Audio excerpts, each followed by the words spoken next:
नमस्कार, स्वागत है आपका। आप देख रहे हैं द न्यूज और मैं रानी गुप्ता आपके साथ। जमानत की अर्जी लेकर के अरविंद केजरीवाल ने सुप्रीम कोर्ट का दरवाजा खटखटाया था, लेकिन आज सुप्रीम कोर्ट से भी अरविंद केजरीवाल को राहत नहीं मिली है। दरअसल आपको बता दें कि अरविंद केजरीवाल को फिलहाल तिहाड़ जेल में ही रहना पड़ेगा। इस पूरे मामले को लेकर के सुप्रीम कोर्ट में आज सुनवाई हुई, जहां पर हाईकोर्ट ने जो जमानत याचिका पर स्टे लगा दिया था, इस मामले को लेकर के अरविंद केजरीवाल ने सुप्रीम कोर्ट का रुख किया था। लेकिन अब सुप्रीम कोर्ट का यह कहना है कि जब तक हाई कोर्ट का फैसला नहीं आ जाता, इस मामले में हमारा दखल देना उचित नहीं होगा। बता दें, शराब घोटाला मामले में जमानत पर रोक के खिलाफ दिल्ली के मुख्यमंत्री अरविंद केजरीवाल की याचिका पर सुप्रीम कोर्ट में सुनवाई हुई। फिलहाल केजरीवाल को सुप्रीम कोर्ट से राहत नहीं मिली है। केजरीवाल के द्वारा दायर की गई याचिका में दिल्ली हाई कोर्ट द्वारा रिहाई पर रोक लगाने के फैसले को चुनौती दी गई थी।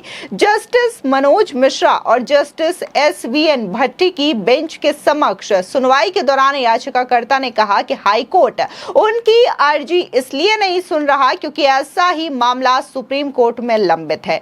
सुप्रीम कोर्ट ने मामले की सुनवाई करते हुए कहा कि पहले हाई कोर्ट से अपनी अर्जी वापस ले ले, फिर हमारे पास आए। अब सुप्रीम कोर्ट इस मामले में बुधवार को सुनवाई करेगा, यानी हाई कोर्ट के आदेश का इंतजार किया जाएगा। अब भी यथास्थिति रहेगी। बुधवार को सुनवाई से पहले उम्मीद है कि दिल्ली हाई कोर्ट का आदेश भी आ जाएगा। आपको बता दें, क्योंकि जिस तरीके से सुनवाई हुई थी दिल्ली हाई कोर्ट में, जब निचली अदालत ने जमानत दे दी थी अरविंद केजरीवाल को, तो इसके खिलाफ ईडी ने दिल्ली हाई कोर्ट का दरवाजा खटखटाया था और दिल्ली हाई कोर्ट ने अरविंद केजरीवाल की जमानत पर स्टे लगा दिया था। ऐसे में इस दौरान फैसला भी सुरक्षित रखा गया था, जिसको लेकर के कहा गया था कि 1 से 2 दिन में दिल्ली हाई कोर्ट अपना फैसला सुनाएगी। लेकिन इससे पहले ही अरविंद केजरीवाल सुप्रीम कोर्ट जा पहुंचते हैं, जिसके बाद अब सुप्रीम कोर्ट ने भी फिलहाल यथास्थिति रखने का निर्णय लिया है और इस मामले की सुनवाई बुधवार को की जाएगी, जब दिल्ली हाई कोर्ट का फैसला सामने आ जाएगा। इस दौरान सुप्रीम कोर्ट ने दिल्ली हाई कोर्ट के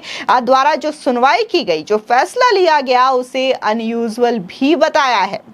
बता दें, सुप्रीम कोर्ट ने केजरीवाल की जमानती रिहाई के आदेश पर अंतरिम रोक हटाने से इनकार करते हुए कहा कि हमें दिल्ली हाई कोर्ट के फैसले का इंतजार करना चाहिए। सुप्रीम कोर्ट ने कहा कि जब हाई कोर्ट ने फैसला सुरक्षित रख लिया है तो हमारा दखल देना उचित नहीं है। हम याचिका को बुधवार को सुनवाई के लिए रखेंगे। बता दें, केजरीवाल के वकील अभिषेक मनु सिंघवी ने कहा कि जब दिल्ली हाई कोर्ट बिना ऑर्डर कॉपी अपलोड हुए स्टे लगा सकता है, तो सुप्रीम कोर्ट भी बिना हाई कोर्ट का आदेश आए उस पर रोक लगा सकता है। सुनवाई के दौरान केजरीवाल के वकील अभिषेक मनु सिंघवी ने कहा कि हाई कोर्ट का स्टे न्याय प्रक्रिया का उल्लंघन है। इसके बाद जस्टिस मनोज मिश्रा ने कहा कि हाई कोर्ट आज कल में फैसला सुनाने ही वाला है। सिंघवी ने कहा कि अगर जमानत रद्द होती है तो वो निश्चित रूप से जेल वापस जाएंगे, जैसा कि सुप्रीम कोर्ट की अंतरिम जमानत के बाद हुआ था। उनके भागने का खतरा नहीं है। मान लीजिए कि हाई कोर्ट ने ईडी की याचिका खारिज कर दी, तो उस समय की भरपाई कैसे की जा सकेगी, जो केजरीवाल ने निचली अदालत से मिली जमानत के बाद बिना कारण जेल में काटा है। केजरीवाल की ओर से बात रखते हुए अभिषेक मनु सिंघवी ने कहा कि मैं अंतरिम तौर पर क्यों नहीं रिहा हो सकता। निचली अदालत से मेरे पक्ष में फैसला आ चुका है। जस्टिस मिश्रा ने कहा कि अगर हम अभी कोई आदेश पारित करते हैं तो हम मामले पर हाई कोर्ट से पहले ही फैसला सुना देंगे। केजरीवाल के वकील विक्रम चौधरी ने कहा कि सुप्रीम कोर्ट ने 10 मई को अंतरिम आदेश दिया था, जिसमें केजरीवाल को अंतरिम जमानत दी गई थी। सुप्रीम कोर्ट ने तब टिप्पणी करते हुए कहा कि केजरीवाल दिल्ली के सीएम हैं, उनका कोई आपराधिक रिकॉर्ड नहीं है, उनकी फ्लाइट रिस्क यानी कि फरारी का कोई खतरा नहीं है।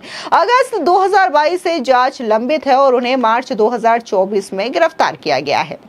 वहीं वीडियो कॉन्फ्रेंसिंग के जरिए पेश हुए अभिषेक मनु सिंघवी ने कहा कि हाईकोर्ट ने इस मामले पर 10:30 बजे ही जमानत पर रिहाई के आदेश पर स्थगन का फैसला सुना दिया। वो भी बिना कारण बताए ही स्थगन आदेश पारित किया गया।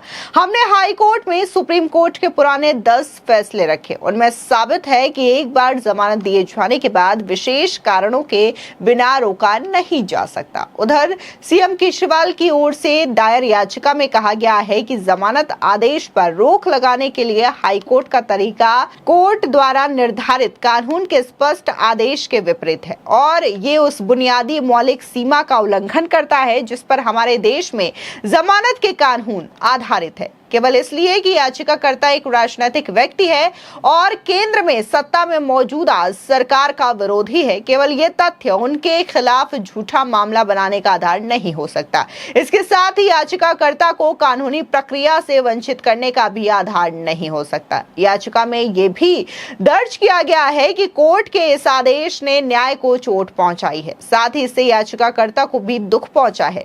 कोर्ट के इस आदेश को एक पल के लिए भी जारी नहीं रखा जा सकता। अदालत ने बार बार यह माना है कि स्वतंत्रता से एक दिन के लिए भी वंचित होना जागती है। आपको बता दें, दरअसल दिल्ली के केजरीवाल सरकार ने 17 नवंबर 2021 को एक्साइज पॉलिसी 2021-22 को लागू किया था। नई पॉलिसी के तहत शराब कारोबार से सरकार बाहर आ गई और पूरी दुकानें निजी हाथों में चली गई थी। दिल्ली सरकार का दावा है कि नई शराब नीति से माफिया राज खत्म होगा और सरकार के रेवेन्यू में बढ़ोतरी होगी। हालांकि यह नीति शुरू से ही विवादों में रही और जब बवाल इतना ज्यादा बढ़ गया तो 28 जुलाई 2022 को सरकार ने इसे रद्द कर दिया। इस शराब घोटाले का खुलासा 8 जुलाई 2022 को दिल्ली के तत्कालीन मुख्य सचिव नरेश कुमार की रिपोर्ट से हुआ था। इस रिपोर्ट में उन्होंने मनीष सिसोदिया समेत आम आदमी पार्टी के कई बड़े नेताओं पर गंभीर आरोप लगाए थे। दिल्ली के एलजी वीके सक्सेना ने सीबीआई जांच की सिफारिश की थी। इसके बाद सीबीआई ने 17 अगस्त 2022 को केस दर्ज किया। इसमें पैसों की हेराफेरी का आरोप भी लगा, इसलिए मनी लॉन्ड्रिंग की जांच के लिए ईडी ने भी केस दर्ज कर लिया। अब मुख्य सचिव ने अपनी रिपोर्ट में मनीष सिसोदिया पर गलत तरीके से शराब नीति तैयार करने का आरोप लगाया था।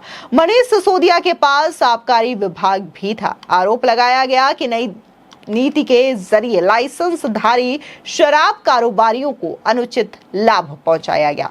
इतना ही नहीं, इस पूरे मामले को लेकर के न सिर्फ दिल्ली बल्कि साउथ से भी कई सारे लोगों को गिरफ्तार किया गया, जिसमें से के कविता भी एक बड़ा नाम है और कहा गया था कि वो लगातार अरविंद केजरीवाल, मनीष सिसोदिया के टच में रही थी और जो रेवेन्यू जनरेट होता था और साउथ लॉबी से कैसे रिश्वत के पैसे पहुंचाने हैं, इनका तमाम लिंक एक दूसरे से था, जिसकी वजह से यहां पर अरविंद केजरीवाल को भी गिरफ्तार किया जाता है, क्योंकि कहा यह गया कि अरविंद केजरीवाल न सिर्फ जब ये शराब नीति बनाई जा रही थी तो उसमें उनकी हामी थी, बल्कि पूरी तरीके से इन्होंने किंग मेकर की भूमिका निभाई थी।